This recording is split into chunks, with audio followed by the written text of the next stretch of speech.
Hector Co is my latest body of work, and I guess it's almost my way of showing what the world is like through my eyes and how I see the state of the world that we live in today. It's a look at my reaction to the news and to what I read in the papers on a daily basis.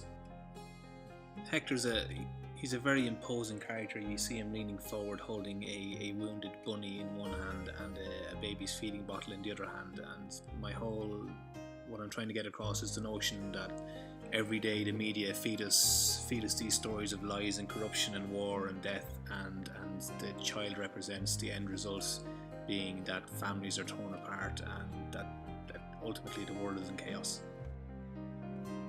I saw a piece in the news about a boy that was shot in South London, and my interpretation of it was to create a piece showing a young man with his hand covering his face, still holding a gun, sitting on a wall.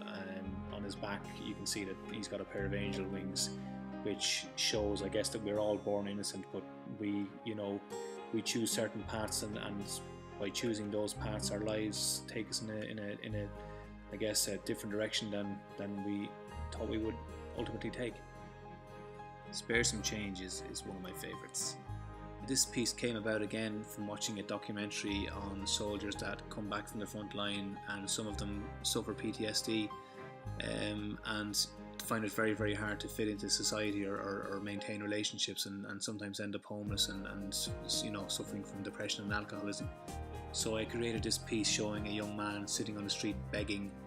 You can see that he's missing an arm and a leg, and he's got his hand held out and his face covered in shame.